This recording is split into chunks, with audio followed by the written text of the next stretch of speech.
Hello and very warm welcome at Army Shackle 5858. I am Army Shackle.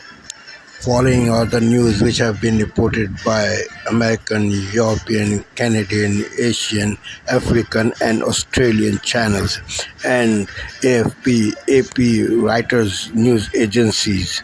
Now please watch the news headlines.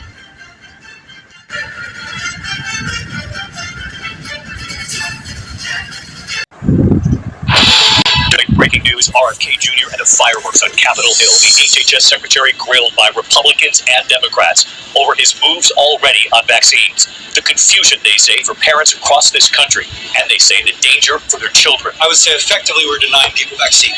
Senator Cantwell, you're wrong. Tonight, the fiery exchanges will go live to the Hill. Also tonight, an American among the dead. The horrific streetcar accident losing control. The video now tonight. The screams at a popular tourist destination. The death toll now rising, and we're on the scene. Tonight, fires and smoke alerts across multiple states as we come on the air. The major fire burning near Yosemite, destroying an historic town tonight, growing in size. And the tropics, the threat to the west, and the potential threat to the east coast of the U.S., what Lee Goldberg is tracking already. The passenger plane, the turnaround to Houston, the cabin filling with smoke. Tonight, the woman who police say gave a hand signal that she was in trouble, and the police takedown of the suspect. Tonight, news on the 8-year-old boy attacked by a shark and what we did not know. The Good Samaritan helping with tourniquets. It made a difference. Fashion legend Giorgio Armani has died. The legendary Italian designer called the godfather of Italian fashion. Tonight, from Julia Roberts to Richard Gere, Sophia Loren to Beyonce. What he overcame to build a multi-billion-dollar empire. Tonight, the new image of former President Biden, a large scar seen across the top of his head, and what we've now learned. And this evening, our correspondent taking you to Salzburg, Austria. The Americans who traveled all that way to mark the 60th anniversary of The Sound of Music. The hills are alive with the sound of music. And what you likely did not know about one of the most popular musicals of all time. From ABC News World Headquarters in New York, this is World News Tonight with David York. Good evening, and we begin tonight here with... There's a big party at the White House, and the guest list is exclusive. If you want to play, there's two requirements: big bucks and big brains. It's an honor to be here with this group of people. They're leading a revolution in business and in genius, and in every other word I think you could imagine. There's never been anything like it. The most brilliant people are gathered around this table. This is definitely a high IQ group. Bill Gates, Mark Zuckerberg, Tim Apple, and all of Google's people were at the dinner. Even they were shocked to see each other. We don't often get together as the CEOs of different companies, but it's good to see everyone. How much are you spending, would you say, over the next few years? Oh gosh, I think it's probably going to be something like, at least $600 billion through 28 in the U.S. Yeah. It's a lot. No, it's significant. Oh, Zuckerberg's to Trump's right and Bill Gates to the left. Two of these guys, they campaigned against Trump and now flanking the president and first lady. Trump forgives as long as you're America first. The president and I are talking about taking American innovation to the next level to cure and even eradicate some of these diseases. The work being done by the people at this table is changing the world. Thank you for incredible leadership, including getting this group together. Thank you, Bill. Democrats used to run the Billionaire Boys Club. Now Trump's in charge. But he's not bowing down to these guys. He's putting them to work for you. I want to thank you for setting the tone such that we could make a major investment in the United States and have some key manufacturing, advanced manufacturing here.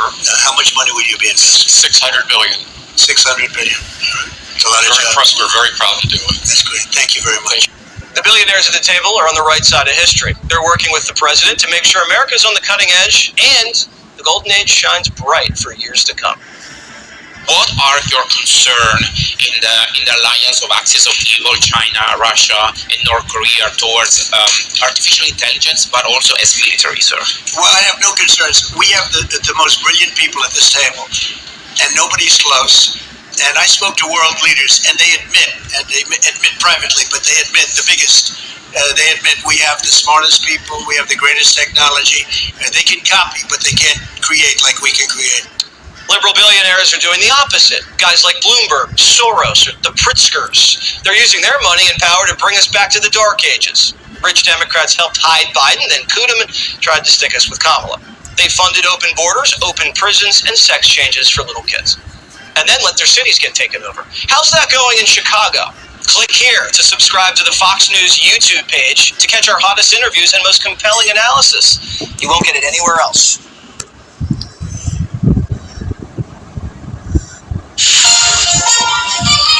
The investigation this Thursday night into Lisbon's streetcar tragedy.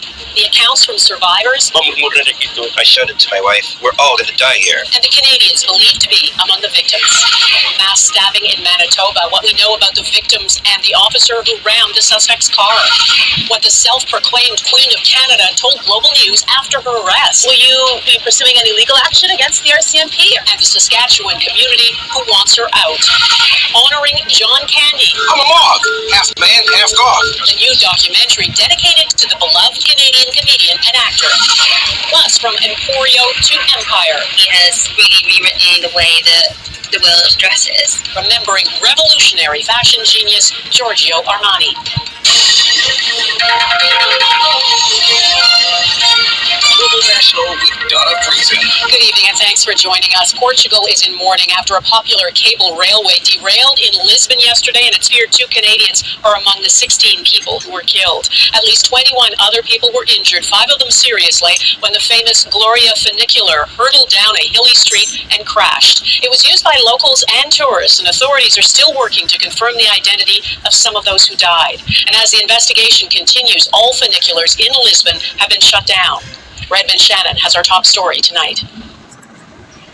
An iconic symbol of Lisbon and Portugal, smashed to pieces. The capital's funicular streetcar is designated as a national monument, but its tracks are now also a scene of trauma and grief. I'll never use it again, says this local man. He had been in the car at the bottom of the hill when he realized the other car was hurtling down. I shouted to my wife, "We're all going to die here," he said, but the car didn't make the turn and slammed into a building.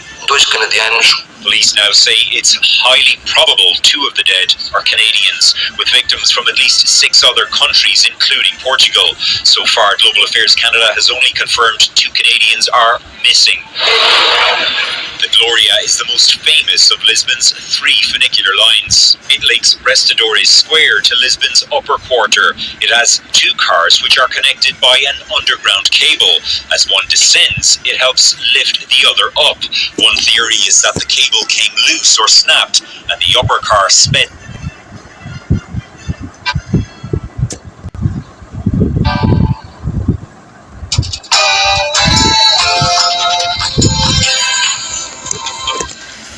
Good morning, Angela Rayner's tax row intensifies. The lawyers used by the Deputy Prime Minister to purchase her £800,000 flat in Hove now claim they did not give her tax advice and that they have been made scapegoats. Well, Rayner's team insists there was no wrongdoing, but the revelation sparked more scrutiny and raised questions about how Nadine Dorries defects to Reform UK. The former Boris Johnson loyalist brands the Tory party dead as she jumps ship.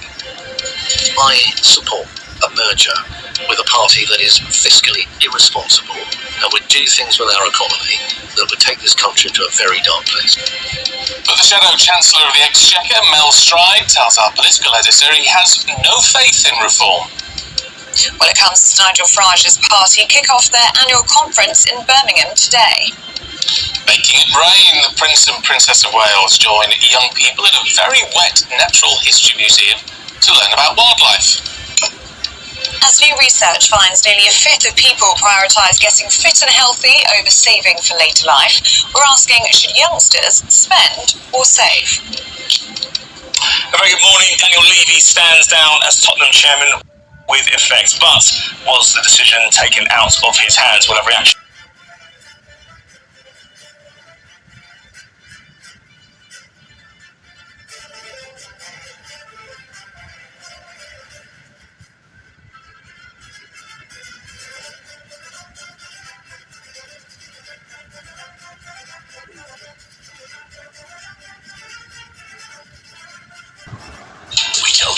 of the world, shaped by the lives of those who live there.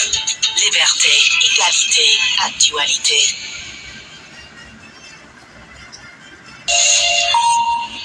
Welcome back. You're watching Daybreak here on France 24. Our headlines this Friday.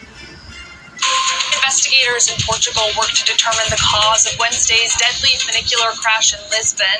Meanwhile, we're learning more about the 16 victims who came from all over the world, including Canada, South Korea, and Ukraine. We'll get all the latest from our correspondent Sarah Morris, who's in Lisbon. Volodymyr Zelensky hails a concrete step as 26 countries agreed to provide an international security force for Ukraine after the war. The announcement came after a meeting in Paris with the role of the U.S. still to be finalized. The Kremlin, meanwhile, already rejecting the idea. And Thailand's former Prime Minister Thaksin Shinawatra has left the country for Dubai. His sudden departure came just a week after the Constitutional Court removed his daughter from her position as Prime Minister. The country's parliament set to vote this Friday on her replacement. We'll get the latest with our correspondent, Matt Hunt.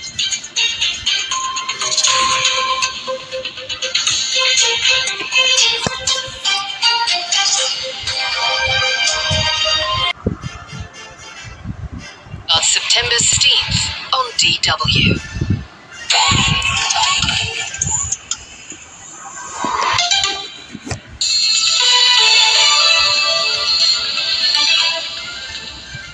This is DW News, and these are our top stories. French President Emmanuel Macron and Ukraine's Volodymyr Zelensky say 26 countries have committed to protecting Ukraine after a peace deal, with U.S. support to be finalized in the coming days. Macron hosted Zelensky and Ukraine's allies to discuss post-war security guarantees. Portugal has observed a day of national mourning after 16 people were killed when a funicular car derailed in Lisbon. More than 20 people were injured in the disaster, some seriously. Police are investigating why the tram came loose and careened down a hill before crashing into a building. The legendary Italian fashion designer and billionaire fashion business owner Giorgio Armani has died at the age of 91. Known for modern Italian style and elegance, Armani turned his brand into a global powerhouse. The Armani Group says he passed away peacefully, surrounded by loved ones. This is DW News from Berlin. You can get more on our website at dw.com.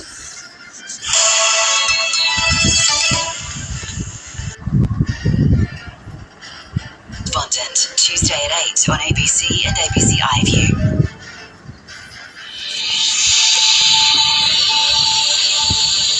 Today, thousands farewell Senior Constable Vadim Devar-Hotar, killed in last week's Pulpaka shooting.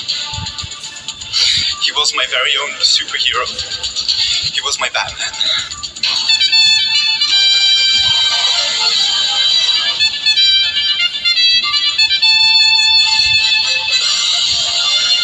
Doctors in Gaza City say moving some patients will be fatal after Israel orders evacuations ahead of its full-scale occupation.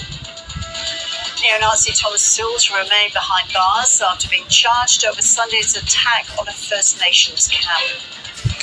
And Qantas executive bonus is slashed while former boss Alan Joyce scores a final payout of $3.8 million.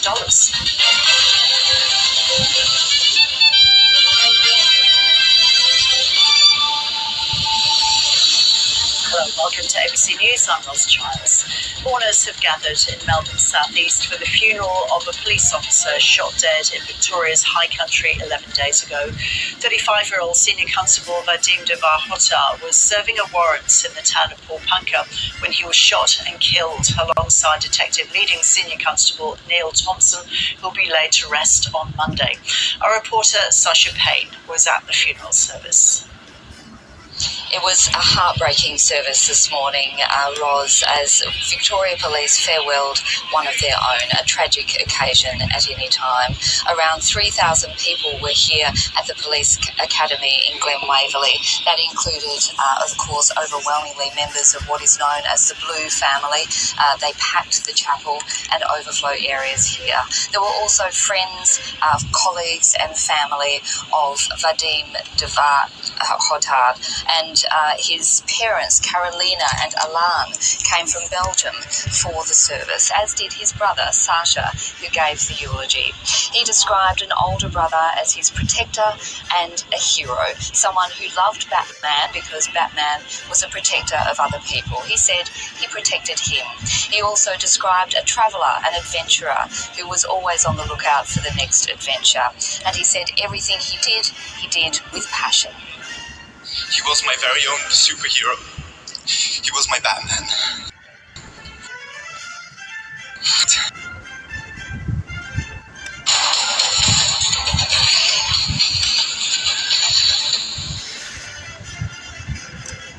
This is Asia Now. Hello, it's noon in Singapore and Hong Kong, 9:30 a.m. in New Delhi, 11 o'clock in Jakarta. I'm Yasmin Yonkers at this hour. Thai lawmakers are choosing the country's next leader amid a power struggle between the ruling Pheu Party and opposition Boonchai Thai Party. A surprise trip by former Prime Minister Thaksin Shinawatra, though, is overshadowing the vote. Chinese President Xi Jinping told Kim Jong-un their ties remain unchanged despite global shifts. Observers say that relations appear strained amid North Korea's growing alignment with Russia. And U.S. President Donald Trump presses the EU to isolate China economically and to stop buying Russian oil. In a separate move, he announces he's renaming the U.S. Department of Defense the Department of War.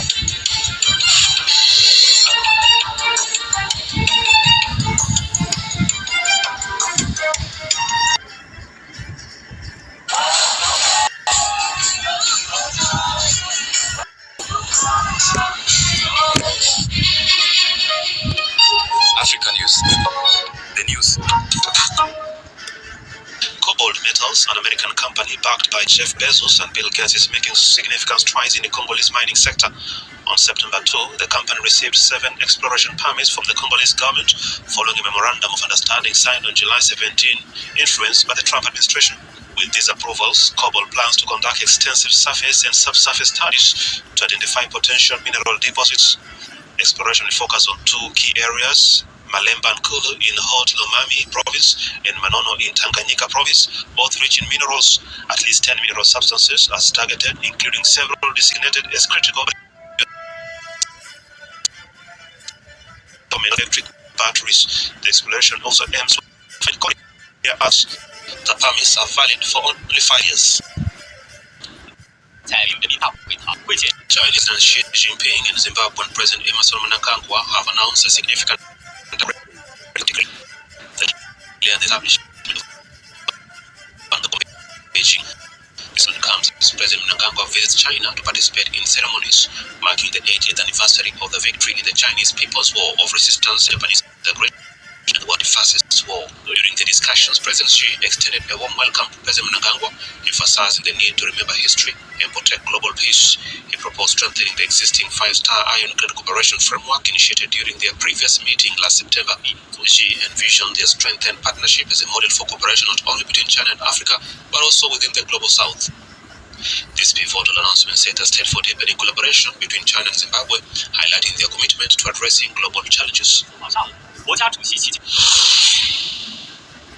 Safe at last. These 10 cheetah cubs, held in captivity since birth, have been rescued in Somaliland, the breakaway region of Somalia. Despite being severely undernourished and limping for months of being tied up, they're now in a stable condition. Somaliland is a major transit hub for the illegal wildlife trade, with hundreds of cheetahs and leopards transported to Gulf countries through the Gulf of Aden. 2 people found in possession of the cubs were arrested. We express our deep gratitude to the police for their efforts in safeguarding these 10 cheetahs that were destined for unlawful trade. The ministry is currently caring for 109 cheetahs which were intercepted while en route to being trafficked outside the country. We encourage the people of Somaliland to protect wildlife in their natural habitats, as their best interests lie there. We also request that the police expedite their investigation to take further measures against any other individuals linked to this incident. Possession of wildlife is illegal in Somaliland, and police often crack down on suspected traders. Conservationists in the Horn of Africa have expressed concern over the rise in demand for exotic pets in Gulf countries. Rodents may not be man's best friend, but these African giant pouched rats are heroes. They're being trained in Tanzania by Belgian non-profit organisation Popo to help with life-saving missions. With a superpower sense of smell, they can be taught to sniff out landmines, diseases, and even humans buried under rubble. Sophia Medinda explains how the training works. We have positive samples which we know, and negative samples. The rat has to show us the positive sample and read with a set time. After succeeding, the rat moves on to the next stage, the operational stage, where it begins the actual work. Tanzania has one of the highest global TB burdens, but false negatives are a major problem. In 2007, TB hospitals in Tanzania, Ethiopia, and Mozambique.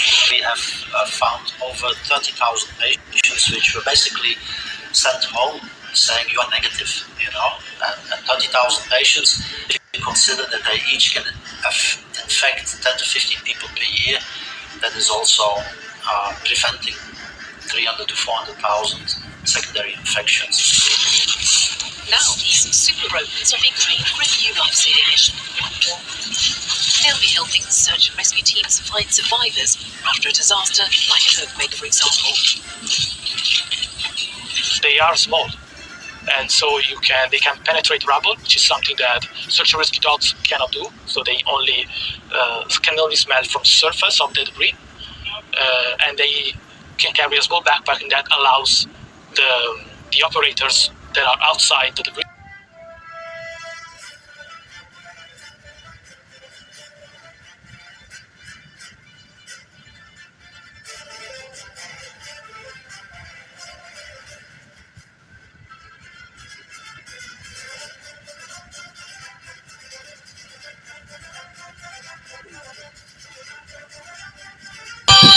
Good evening. I'm Jeff Bennett. I'm Amna Vaz. On the news tonight. Do you think the vaccine did anything to prevent additional deaths? Again, I would like to see the data. Secretary Robert F. Kennedy Jr. is scrutinized by a Senate committee over his controversial vaccine policies and the shakeup at the CDC.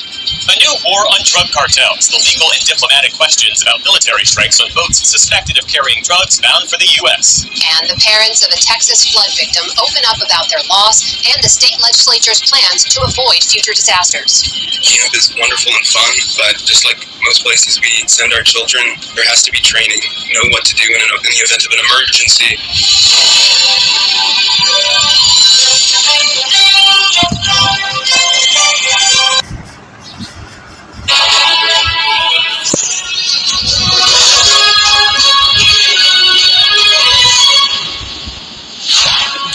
Hello, very good morning. It's 6 o'clock. Coming up on the show today, why Angela Rayner's political future could be decided today. Plus, in sport, defending champion Arina Sabalenka will meet Amanda Anisimova in the US Open final after a thrilling night in New York. It's Friday, the 5th of September. Reports that the ethics advisor could return his verdict on Angela Rayner's tax affairs today, forcing the Prime Minister to decide on his deputy's future. How dealers are using social media to push illegal vape fluid laced with spice, a drug endemic in our prisons, into schools.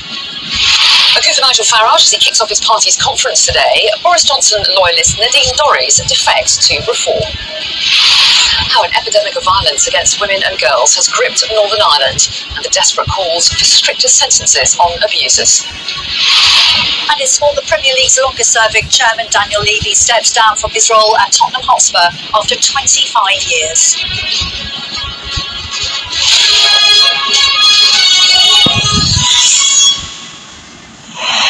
Hello, very good morning. Thanks for joining us here today. Sir Keir Starmer could be forced to make a decision over Angela Rayner's future as soon as today. There are reports that his ethics advisor, Sir Laurie Magnus, could deliver a verdict on the Deputy Prime Minister's tax affairs today. Sir Keir Starmer has repeatedly declined to say whether he would sack her should the ruling go against her. So how do we get here? Well, Ms Bates can tell us. In 2016, Tonight, the explosive Capitol Hill hearing. Robert F. Kennedy Jr. grilled on vaccines and so much more. Fiery moments as Republicans and Democrats press Secretary about public health in America. Kennedy defiant, blaming the CDC for pandemic deaths and rejecting criticisms that he's making it harder to get vaccines. The growing tropical threats. We're tracking major storms in the Atlantic and Pacific on the move tonight. New video of the deadly disaster, a tram derailing and smashing through the streets of Lisbon, killing 16. We now know an American is among the dead. You'll hear from witnesses describing the horrifying moments the tram came crashing off its tracks. Tonight, the NBC exclusive, Jenna Bush Hager sitting down with the devastated parents whose children never returned from Camp Mystic, now demanding action, and the haunting last letters from their daughters. Aerial rescue, a worker high up on a light pole at a baseball stadium, hitting his head, unable to come down. The race to save him from the sky. The plan promised to Americans, if the airlines delayed your flight and it was their fault, they should pay. So why did the Trump administration just scrap the proposal? Tom Costello standing by. Remembering fashion giant Giorgio Armani, the mark he left on fashion from Hollywood to Wall Street to the red carpet. And with the NFL season set to kick off, a young Eagles fan who's overcome so much, getting the surprise of a lifetime from the Super Bowl champs themselves. Nightly News starts right now. This is NBC Nightly News with Tom. You're a charlatan. That's what you are. Health Secretary Kennedy on Capitol Hill under fire and firing back. I don't even know what you're talking about. You're talking gibberish. I'm not taking vaccines away from anybody. Justice Barrett's first interview since joining the Supreme Court. The court should not be imposing its own values on the American people. The inking of America. It's about freedom and how you want to express yourself and your body. And remembering the king of fashion, Giorgio Armani. From CBS News headquarters in New York, this is the CBS Evening News. Good evening, I'm Maurice Dubois. I'm John Dickerson. Robert F. Kennedy Jr. is responsible for nothing less than the health of the people of the United States. But on Capitol Hill today, there were a lot of questions about the way he's doing his job. The president's health secretary was criticized over, among other things, healthcare costs and availability, COVID, and vaccines. The CBS News poll out today found 74% of Americans believe the government should make vaccines more available. But 39% say Kennedy's policies are making them less available. There was a lot of shouting at the Senate Finance Committee hearing. Dr. John LaPook will help us cut through the noise. But welcome to Democracy Now!, democracynow.org, the War and Peace Report. I'm Amy Goodman. Israeli forces moved deeper into Gaza City Wednesday as Israeli leaders dismissed a statement from Hamas that the group is willing to release its remaining hostages in exchange for an end to Israel's assault. This comes as Palestinian health officials report Israeli forces have killed at least 84 people and wounded 338 others over the past 24 hours. In Gaza City, Palestinians mourn their loved ones killed in Israeli airstrikes. He was martyred. He was hit by a strike inside his room. They killed him with his wife and children. They erased them all. No one is left for me. Yesterday he was with me. He told me, I have your back. I will not leave you. Whatever happens to you, happens to me. But no, he's gone and left me alone. To whom are you leaving me, my brother Mohammed? To whom are you leaving me? In Israel, far-right minister Bezalel Smotrich on Wednesday proposed annexing 82% of the occupied West Bank. The plan would effectively end prospects for a future Palestinian state. In response to the United Arab Emirates said any efforts to annex the West Bank would cross a red line that could unravel the Abraham Accords that normalize relations between Israel and some Arab nations. Meanwhile, the Washington Post is reporting a post-war plan for Gaza circulating within the Trump administration would relocate the enclave's 2 million residents. Gaza would essentially be turned into a trusteeship run by the United States for at least a decade, where Palestinians who own land will be offered a digital token in exchange for rights to redevelop their property. Palestinians could redeem the token to move outside the strip or into an apartment in one of the new cities to be created under the plan. The proposal was reportedly developed by some of the same Israelis who created the shadowy Gaza Humanitarian Foundation with contributions from the Boston Consulting Group. Thank you for watching Amish Shakil 5858. I am Amish Shakil. I hope you will visit again. Have a good life. Bye-bye.